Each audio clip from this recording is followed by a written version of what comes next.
السلام علیکم ورحمۃ اللہ وبرکاتہ۔ میں آپ سب کا دینی بھائی افو خان اتر پردیش الہ آباد سے۔ تو سامعین، آج ہماری ایک بدعتی سے بات ہو رہی تھی، تو وہ بدعتی بولا کہ نبی صلی اللہ علیہ وسلم کو عطائی علم غیب ہے، اور اس نے جس حدیث سے یہ ثابت کرنے کی کوشش کی وہ حدیث آپ کے سامنے ہے، اور یہ حدیث آتی ہے بخاری شریف، اور حدیث کا نمبر ہے 3886، یعنی کہ 3886۔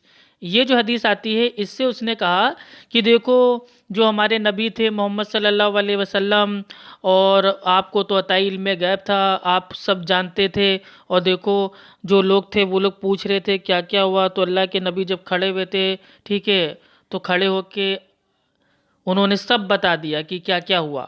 تو میں نے جب اس سے کہا کہ بھائی، اللہ کے نبی صلی اللہ علیہ وسلم نے جہاں پہ کھڑے ہو کے، ٹھیک ہے، اس ایریے کا نام تھا حتیم، تو حتیم میں کھڑے ہو کے اللہ سبحانہ و تعالیٰ نے جو کچھ بھی اللہ کے نبی کو بتایا وحی کے ذریعے، وہ اللہ کے نبی نے باقی لوگوں کو بتایا۔ اللہ کے نبی نے خود سے تھوڑی نہ جان لیا۔ تو وہ یہ کہنے لگا نہیں کہ یہ حدیث میں الفاظ کہاں ہیں کہ وحی کے ذریعے بتایا۔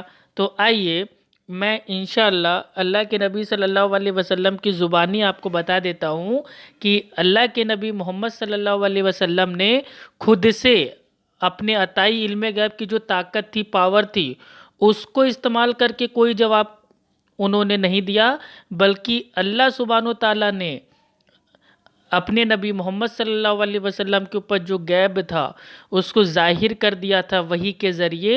اس کے ذریعے اللہ کے نبی نے لوگوں کو ان کے سوالوں کے جواب دیے۔ آئیے سٹارٹ کرتے ہیں حدیث، یہ دیکھیے۔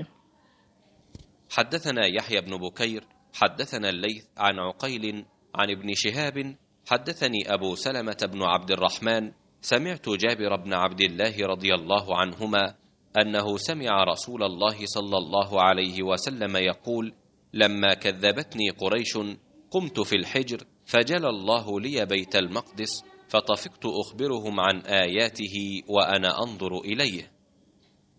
لیث نے بیان کیا ان سے عقیل نے، ان سے ابن شہاب نے کہ مجھ سے کہا ابو سلمہ بن عبد الرحمن نے کہ میں نے حضرت جابر بن عبداللہ رضی اللہ عنہ سے سنا، اور انہوں نے رسول اللہ صلی اللہ علیہ وسلم سے سنا۔ آپ نے فرمایا تھا کہ جب قریش نے معراج کے واقعے کے سلسلے میں مجھ کو جھٹلایا تو میں حتیم میں کھڑا ہو گیا، اور اللہ تعالیٰ نے میرے لیے بیت المقدس کو روشن کر دیا، اور میں نے اسے دیکھ کر قریش سے اس کے پتے اور نشان بیان کرنا شروع کر دیے۔ صحیح بخاری حدیث نمبر 3886۔ نعرے تکبیر، اللہ اکبر، الحمدللہ۔ اللہ کے نبی نے صاف یہ ارشاد فرما دیا کہ اللہ سبحانہ و تعالیٰ نے میرے سامنے ظاہر کر دیا، اللہ نے ظاہر کر دیا، خود کے عطائی علم غیب سے تھوڑی نہ حاصل کر لیا۔ ارے میرے جاہلوں بدعتیوں، کم از کم جو حدیث ہے اس کو پیش کرنے سے پہلے اس کو کم سے کم ایک بار خود تو کھول کے پڑھ لیا کرو کہ حدیث میں کیا ہے، ہیں؟ جب اللہ سبحانہ و تعالیٰ نے قرآن میں صاف ایک دم ارشاد فرما دیا کہ میرا نبی اپنے دل سے کچھ نہیں کہتا، وہ وہی کہتا ہے جو اس کے اوپر وحی کی جاتی ہے، یعنی کہ میرے نبی محمد صلی اللہ علیہ وسلم اپنی عقل سے، اپنے دل سے، اپنے من مانی طریقے سے کوئی بات کو نہیں کہتے ہیں دین میں، بلکہ وہی کہتے ہیں جو اللہ کی طرف سے وحی کی جاتی ہے۔ تو اللہ کے نبی صلی اللہ علیہ وسلم کو عطائی علم غیب نہیں تھا۔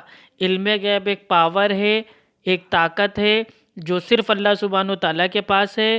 اللہ سبحانہ و تعالیٰ فرماتا ہے سورہ نمل کی آیت نمبر 65 میں، اس زمینوں اور آسمانوں کا جو غیب کا علم ہے وہ صرف اللہ سبحانہ و تعالیٰ کے پاس ہے، اللہ کے سوا کوئی بھی غیب کو نہیں جانتا۔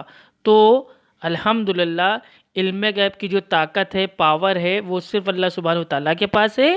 ہاں، اللہ جب جب چاہتا ہے اپنے پسندیدہ جو انبیاء رسول میں سے چنتا ہے، اور ان کو جو بعض غیب کی جو اطلاع ہوتی ہے، خبر ہوتی ہے، وہ بتا دیتا ہے۔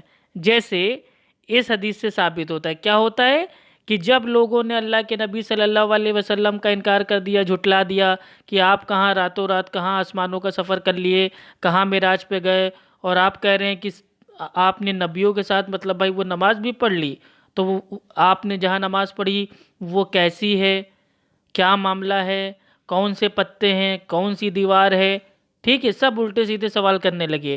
تو اللہ سبحانہ و تعالیٰ نے پورا کا پورا جو وہ سین تھا، یعنی کہ ایکچول میں جو تھا، اس کو اللہ کے نبی صلی اللہ علیہ وسلم کے سامنے ظاہر کر دیا.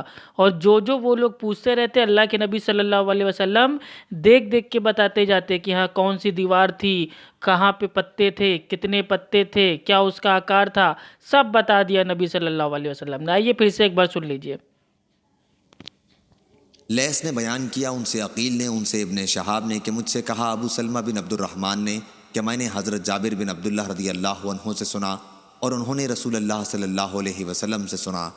آپ نے فرمایا تھا کہ جب قریش نے معراج کے واقعے کے سلسلے میں مجھ کو جھٹلایا تو میں حتیم میں کھڑا ہو گیا اور اللہ تعالیٰ نے میرے لیے بیت المقدس کو روشن کر دیا اور میں نے اسے دیکھ کر قریش سے اس کے پتے اور نشان بیان کرنا شروع کر دیے.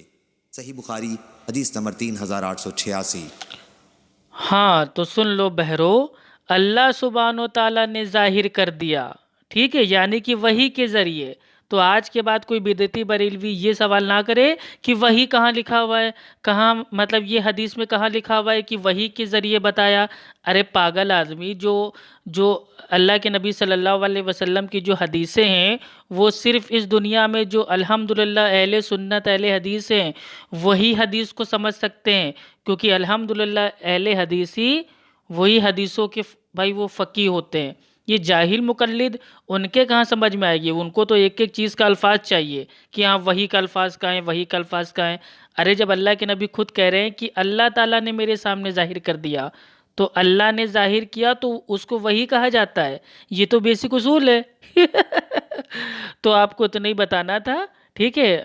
السلام علیکم ورحمۃ اللہ وبرکاتہ.